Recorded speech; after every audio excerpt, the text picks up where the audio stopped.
Hola a todos, qué gusto que nos acompañen en este nuevo análisis. Hoy vamos a tomar textos que a veces suenan súper complejos y los vamos a transformar en algo claro, visual y muy fácil de digerir. Nuestro tema de hoy es fascinante y tiene que ver con una transformación interior profunda. Vamos a hablar de los dones y frutos del Espíritu Santo. Así que, sin más rodeos, entremos de lleno en esto y veamos qué nos revela el material de origen sobre este gran viaje espiritual.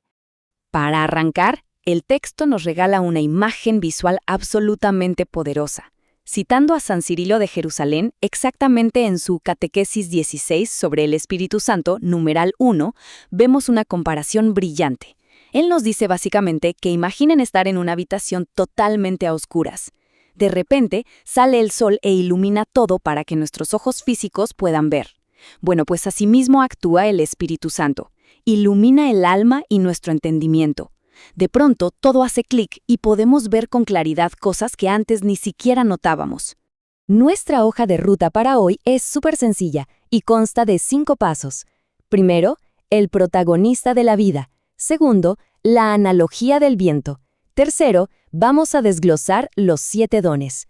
Cuarto, pasaremos a los frutos del Espíritu y para cerrar, el rostro de Cristo. Vamos directamente con nuestro primer punto, el protagonista de la vida.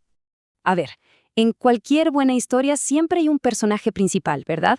En este recorrido espiritual que llamamos la vida en el Espíritu, el texto establece una base que es crucial. Nosotros, los seres humanos, no somos los protagonistas. Así como lo escuchan, el Espíritu Santo es el gran y verdadero protagonista. Cualquier cambio importante, cualquier transformación real en nosotros depende por completo de su presencia. Y esto, si lo pensamos bien, quita un peso enorme de nuestros hombros. De hecho, para respaldar esto, el texto nos lleva directo a las Escrituras, específicamente a la primera carta de San Pablo a los Corintios, capítulo 12, versículo 3. Ahí se afirma algo radical: nadie puede decir Jesús es Señor sino con el Espíritu Santo. Es literalmente imposible conectar con Cristo por nuestra cuenta. También se menciona el Evangelio de Juan, capítulo 15, versículo 5, que nos recuerda que somos como las ramas de una planta. Si no estamos pegados al tronco, a la vid, no sobrevivimos. Dependemos al 100% de este divino protagonista. Pasemos al punto número 2, la analogía del viento, remos y velas. Antes de ver la metáfora que lo explica todo, tenemos que entender de qué hablamos cuando decimos dones. La fuente cita el Catecismo de la Iglesia Católica. Presten atención al numeral 1830. Define los dones como disposiciones permanentes que hacen al hombre dócil para seguir los impulsos del Espíritu Santo. Fíjense en esa palabra, dócil. No estamos hablando de adquirir superpoderes mágicos, estamos hablando de una flexibilidad interior, una actitud de estar siempre listos y dispuestos a dejarnos guiar. Y aquí entra una analogía increíble del texto que hará que todo esto les quede clarísimo. Imaginen que nuestra vida espiritual es un pequeño bote en medio del agua. Nuestras virtudes humanas y nuestro propio esfuerzo son los remos. Remar cuesta trabajo, cansa, a veces uno suda y avanza súper lento. Pero los dones del Espíritu Santo son como las velas de un barco. Cuando las abrimos, atrapan el soplo del Espíritu, ese viento divino, y de repente el barco avanza con fuerza y muchísima suavidad. Pasamos de un esfuerzo personal agotador a dejarnos llevar por un viento que hace el trabajo pesado. Es una genialidad, ¿no creen? Llegamos a la sección 3, los 7 dones explicados.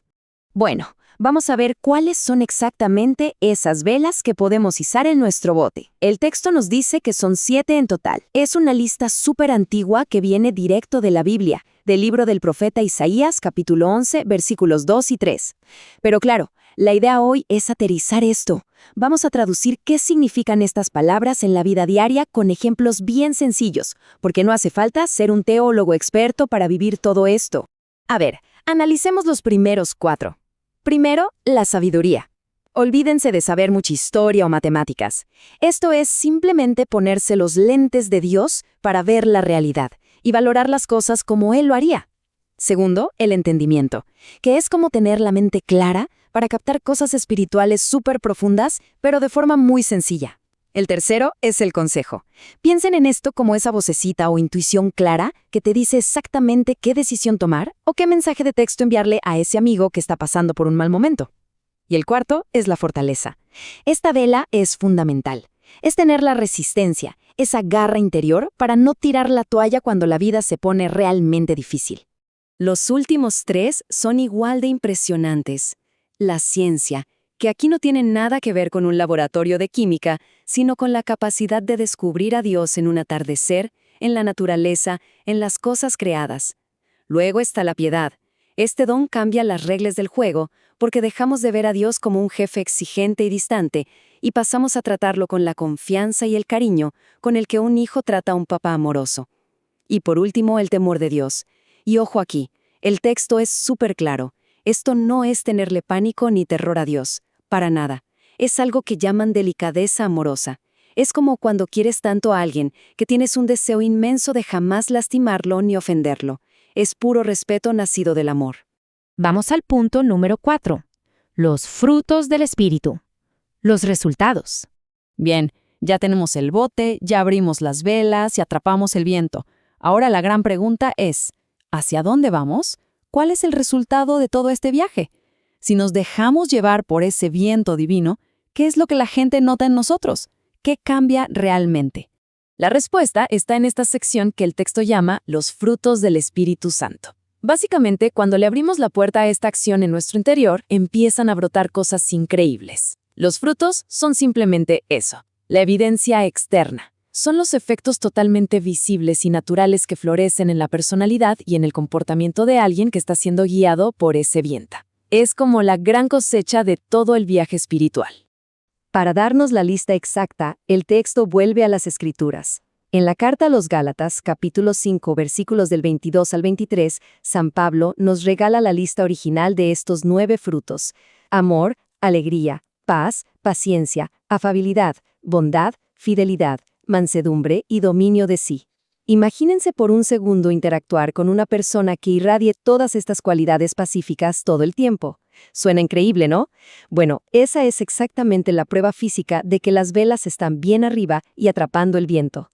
Y tomando como base ese texto bíblico, la tradición de la Iglesia amplió la lista a 12 frutos para abarcar todo el espectro.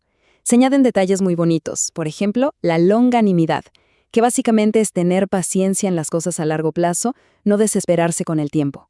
También se suman la benignidad, modestia, continencia y castidad. Todos juntos representan el pico máximo, el nivel más alto de madurez emocional y espiritual que podemos alcanzar gracias a estas bendiciones.